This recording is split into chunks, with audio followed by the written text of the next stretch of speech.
Hi hello నమస్తే and welcome back to our channel VS specials. ఈరోజు మన recipe వచ్చేసి కుక్కర్లో గోంగూర పప్పు ఎలా చేసుకోవాలో చూద్దాం. ముందుగా దానికి కావాల్సిన ఇంగ్రీడియంట్స్ ఏంటో చూద్దాం.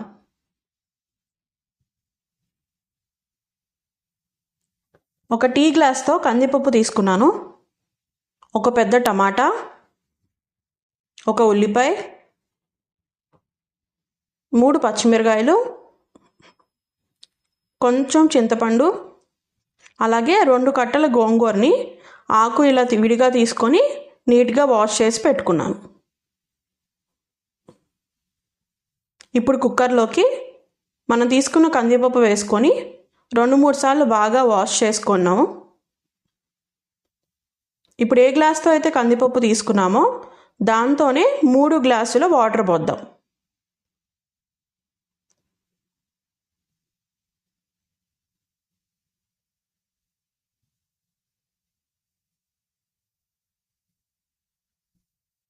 వాటర్ పోసుకున్నాం కదా, ఇప్పుడు ముందుగా క్లీన్ చేసి పెట్టుకున్న గోంగూర ఆకుల్ని కూడా ఇందులో వేసేద్దాం.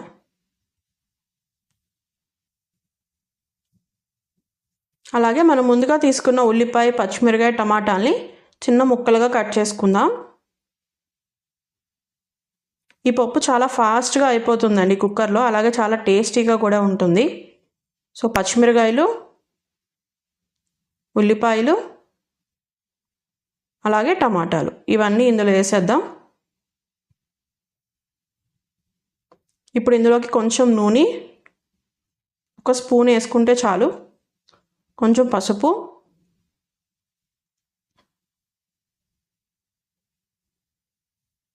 అలాగే 3 స్పూన్ల కారం.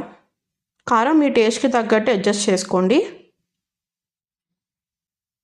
సో చింతపండు కూడా వేసేసి ఇప్పుడు కుక్కర్ మూత పెట్టేసుకుందాం. స్టవ్ వెలిగించుకొని కుక్కర్ పెట్టేద్దాం. ఇది మనకి మొత్తం 5 విజిల్స్ రావాలండి. 1 హై ఫ్లేమ్లో రావాలి, అలాగే 4 మీడియం ఫ్లేమ్లో వస్తే సరిపోతుంది. సో విజిల్స్ పోయిన తర్వాత పక్కన పెట్టేయండి ఒక 5 మినిట్స్. అప్పుడు ఎయిర్ దానంతట అదే పోయిన తర్వాత ఇలా ఓపెన్ చేసి చూద్దాము. ఇప్పుడు పప్పు ఎనుపుకునే ముందు ఇందులోకి సాల్ట్ వేసుకుందాం. నేను ఇందులోకి 1.5 స్పూన్ సాల్ట్ వేస్తున్నాను. మీ టేస్ట్కి తగ్గట్టు మీరు చూసి వేసుకోండి. ఇప్పుడు దీన్ని మెత్తగా ఎనుపుకుందాం. ఇది రైస్లోకి అలాగే చపాతీలో కూడా చాలా టేస్ట్గా ఉంటుంది.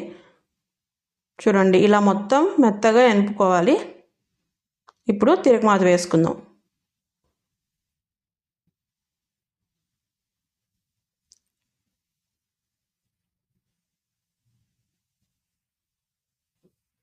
తిరగమాత కోసం స్టవ్ వెలిగించుకొని ఒక బాండీ పెట్టుకున్నాను. ఇందులో నేను 3 స్పూన్స్ ఆయిల్ వేస్తున్నాను. ఆయిల్ కొంచెం హీట్ అయ్యాక కొంచెం జీలకర్ర, ఆవాలు, మినపప్పు, అలాగే పచ్చిపప్పు ఇవన్నీ వేసుకొని ఒక 30 సెకండ్స్ ఫ్రై చేయనివ్వండి. ఇలా 30 సెకండ్స్ ఫ్రై అయిన తర్వాత ఇందులోకి 2 ఎండుమిరకాయలు వేస్తున్నాను, అలాగే 4 వెల్లుల్లి రెబ్బలు దంచుకొని వేస్తున్నాను. టేస్ట్ చాలా బాగుంటుంది పప్పులోకి. ఇప్పుడు వీటిని కూడా ఒక 30 సెకండ్స్ ఫ్రై చేయండి. ఇప్పుడు కొంచెం కరివేపాకు, అంతేనండి.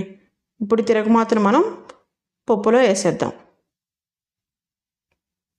చూడండి, ఎంతో టేస్టీ అయినా అలాగే సింపుల్ రెసిపీ ఇది. మన గోంగూర పప్పు అనేది రెడీ అయిపోయింది. ఈ వీడియో కానీ మీకు నచ్చినట్టయితే తప్పకుండా లైక్ చేయండి, షేర్ చేయండి, అలాగే మన ఛానల్ని సబ్స్క్రైబ్ చేసుకోండి. Thanks for watching.